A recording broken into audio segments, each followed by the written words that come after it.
Hi, it's Alaska Granny. Maybe you saw my video from a few days ago that Fred Meyer's is going to be having a workers' strike. The warehouse workers and truck drivers in the Pacific Northwest and Alaska are going to go on strike. I went to the store to see what food was available, and sadly many of the shelves were half empty already, with a strike looming on the horizon within a matter of a week. I was able to get a lot of foods to add to my prepper stockpile, but then it's been weighing on me, what if this is one of those wake-up calls, those last chance to be able to go and get some more food before there are union strikes or shortages, which can complicate everyday life. I decided to go back to Fred Meyer's today to stock up on some more food, to top off some of my prepper pantry, and I've been working on making some shelf meals, so I thought I have a list. I would like to be able to find these foods if possible, and I was pleasantly surprised that the shelves were well stocked. There were lots of people shopping, there was all kinds of food available, and lots of the dates on the food was 2023 and 2024. It made me feel so much better, which is the whole point of being a prepper anyway, is we have the things we need so we don't need to be afraid. We can be prepared and not scared. Sometimes it's hard to quiet that little voice in your head and that feeling in your heart where you feel like maybe I need to get more. And I finally feel like, yes, I have accomplished that for now. Let me show you the latest foods I bought at Fred Meyer's in Alaska to add to my prepper pantry. The canned beans were in very short supply the other day, and today there were all kinds of them, and luckily the date is for December 2024. These are going to be great in my pantry. I bought 12 cans of cannellini, 12 cans of red kidney, 12 cans of black beans, and 12 cans of pinto beans. I also have some ideas of how I want to set those aside to make the shelf meals pantry meals, and maybe you've seen my video of how I put things together so that I know I have something I can grab and quickly make a meal out of my pantry. One of my pantry meals needs some spices, and sometimes it's easier to just pick up the spice pack. So I have ranch mix and taco mix. I bought 3 of each because I'm going to be using these to make 3 pantry shelf meals. I bought 2 bags of split peas. I don't have as many split peas as other beans, and these are very simple to make. Fall is coming, and it's so simple to make a nice split pea soup in your crock pot. I bought a couple of bags of extra large egg noodles. These are getting harder to find. Now, when you're storing pasta, noodles, macaroni in your food storage stockpile, make sure that you understand that egg noodles do not last like regular pasta, because it has eggs in it. Egg noodles can last for quite a while, but the other types of pasta can last indefinitely. So make sure you're rotating your egg noodles, and don't buy more than you can reasonably use up within a few years. You don't want your food to become spoiled. I like to use canola oil. It's been in short supply. The price is going up, so I bought 2 big bottles of it when I saw it today.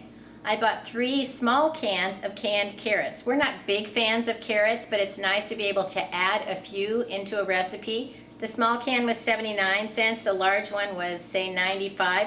So yes, this isn't as good of a buy per ounce, but if you're not going to use the whole big can, you may as well save your pennies and buy the smaller one and have the amount of food that you need. Libby's country sausage gravy is pretty good. I haven't seen it in a while, and I bought 3 cans of it to add to my prepper pantry. It's great to put with, say, mashed potatoes or even over quick biscuits that you whip up and bake in your oven.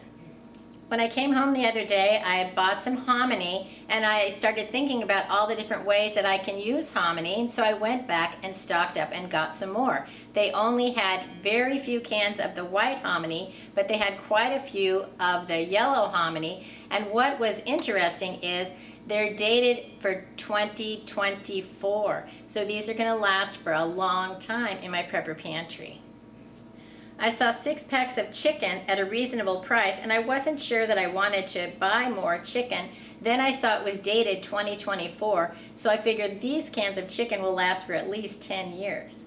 Canned meat can go way past the expiration date and still be good to eat, so I bought 12 cans of chicken. When I prepare pasta dinner, I usually prefer the Classico sauce that comes in a jar, but if I want to use a jar of sauce for a recipe to make something like a casserole or soup, it makes more sense to use a can of pasta sauce because this is only, say, $1.30, and the Classico jars are about $3.50. So I bought 3 of these big cans of pasta sauce, and they're dated January 2023. There were very few cans of tomatoes. I was only able to get 4, and they were only the regular, just plain tomatoes, none of the ones with any kind of spice, flavoring, or additions to them. And these were 99 cents.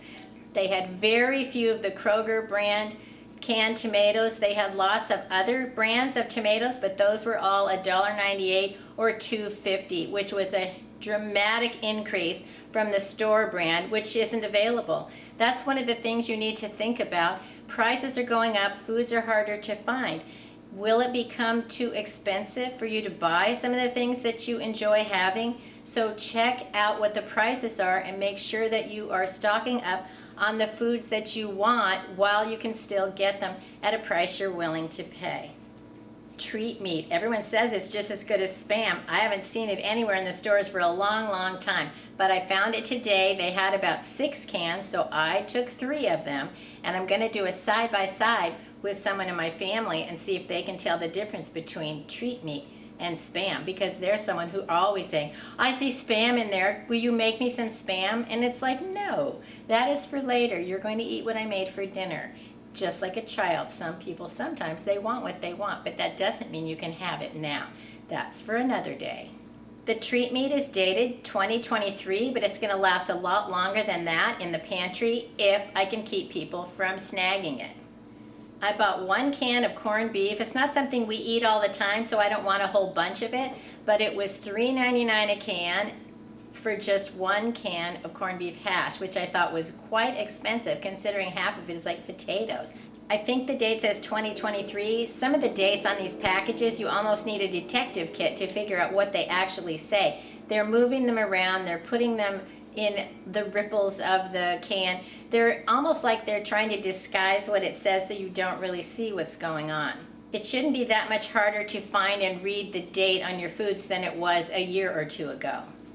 The other day I bought a box of barley and I started thinking about different ways I like to use it. I hadn't seen it in a long time, so I went back and got some more. It was very hard to find the barley. I couldn't remember exactly where I had spotted it last time, but it was way up on the top shelf next to some fancy risottos and rices. So if you're looking for barley, look high and low along where things like risottos and rice are.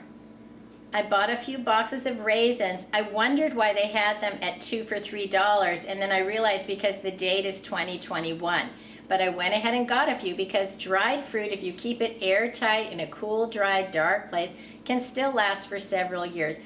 Don't use oxygen absorbers with dried fruit because it's not dry like wheat, oatmeal, beans, and rice. It still has way too much moisture for oxygen absorbers.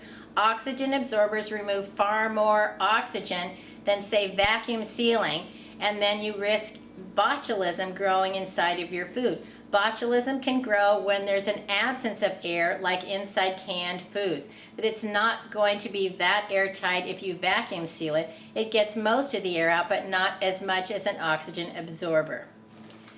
I was looking at Cheerios and see how it says 100% oats, and I thought, hey, maybe that's something I should try to seal in a Mylar bag, would be some cereal. We don't normally eat a lot of dry cereal around my house, but it's something that is inexpensive, long-lasting, and even if you don't have milk, you can just snack on it. So I looked at it, and guess what? The ingredient says it has other things in it as well. Because they only had the actual Cheerios, they didn't have a store brand available, I went and chose this bag of Cheerios that, yes, it's honey nut, but it doesn't have many more ingredients than the Cheerios, and it was half the price to get this bag. So I'm going to put this away and seal it up in a Mylar bag and see how it lasts. And that's the thing. Some foods it's good to experiment with and see how long they'll last, and you may find that in 5 years it's still perfectly fine and you're willing to eat it. And in an emergency situation, you may find out even if it's stale, you're willing to eat it anyway. Those are the items that I bought today at Fred Meyer's to add to my prepper pantry and my long-term food storage.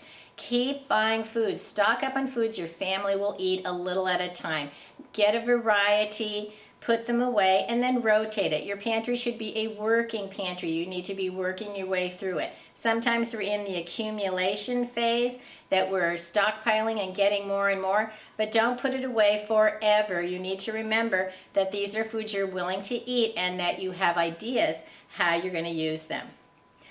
If you enjoyed my video, I hope you'll share it with someone else you think might like it. Please subscribe to the Alaska Granny channel.